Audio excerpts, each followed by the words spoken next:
Yes, I am. I do care too much about how things look. Yeah, but that's my point. It's not so much it's not I'm not saying it's a bad thing, but it's definitely ego. You have a perception of yourself that Yes. you Well, want you other mean people you to mean perceive ego you in the as. true sense, like you mean it in the psychological sense, like in psychology. I don't know if I'm that smart to be saying that, but Mm-hmm. maybe. Right. I mean as in we've talked about killing your babies before. Right. This is one of your babies that you have to kill and be like, you know what? It it's not a reflection upon me because what I realized was I'll listen to a lot of different people on YouTube Right. who do like criticism, and I've realized that I don't know any of their backgrounds mainly, Mm-hmm. um, and I don't care So because here's the difference. it's the value that I get from it on whether I agree, and I don't always agree with them. Yeah. There's stuff that I disagree with them. I think that's why I will listen to them. It does I So don't care what the background is. It's their opinions and their ideas that I find that I go, okay, that's valuable. This person knows what they're talking about, and that's what I'm going to focus on. Everything else is superfluous. so you're right and I'm wrong. Okay. And my mentor Christo says the exact same thing. Like, who Uh-huh. cares if you're not an expert? Who cares if you don't know what you're talking about? Here's the problem. I do. I judge critics very harshly. Like, I went and bought Critical Drinker's book, and I was like, this kind of sucks. Like, I'm like, I'm not gonna sit here and just take criticism from someone that doesn't know.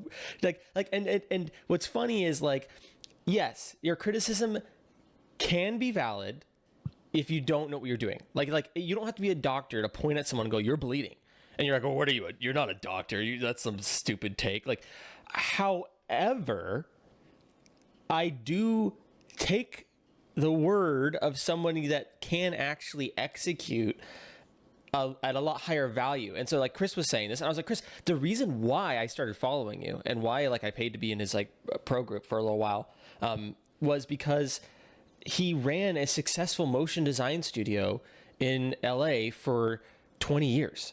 That's like why I listen to him, and everyone else is listening to him. And right now, he gives advice to like giant companies. And like, yeah, you can give advice to like a giant, like Nike without running Nike. Like, you can do all these things, right? Like, so you're correct.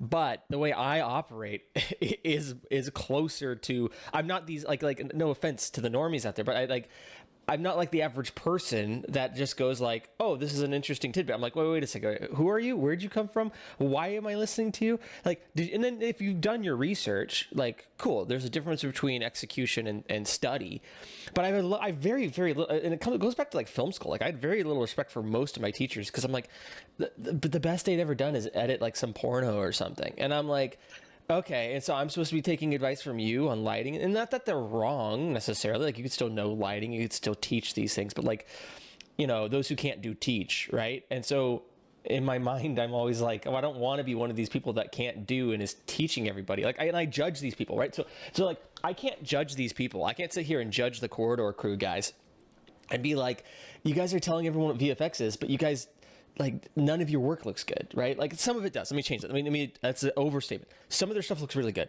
Most of it's on such a short deadline that they can't put the love and care into it that they would need to for it to be like really, really great. And so I judge those people, right? And then that's like, well, am I just going to be one of these people being like, you should do this, and here's how to run a successful thing, and here's how to make a short film, when I I'm judging those people. So like the answer is like, I should probably stop judging those people. And if I stop judging them, then it will probably be easier for me not to judge myself.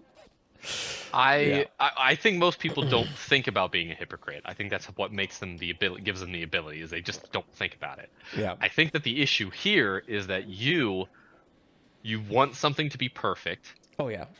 Always. and you have to understand rather than accept that there are constraints and and those constraints will sometimes mean something is not perfect, and to say it's good enough and say, okay, it's good enough and we're going to move on. You're getting stuck in that mode of, well, it's got to be perfect, because again, the perfectionism isn't because you want the project to be perfect for the sake of the project. It's a fear of reflection on you. Yes. And I'm not saying that you Yes. don't care for the project No, to be perfect, but the 100%. truth is that the audience, even the audience you want to cultivate, the ones who do know Yeah. will be able to sit there and go, oh, I recognize the issue with this, You and I know what? bet it was because of X, Y, and Z. And the ones who don't know won't notice that and go, oh, that was really good, or that was great. For Yeah. what that was, that's awesome.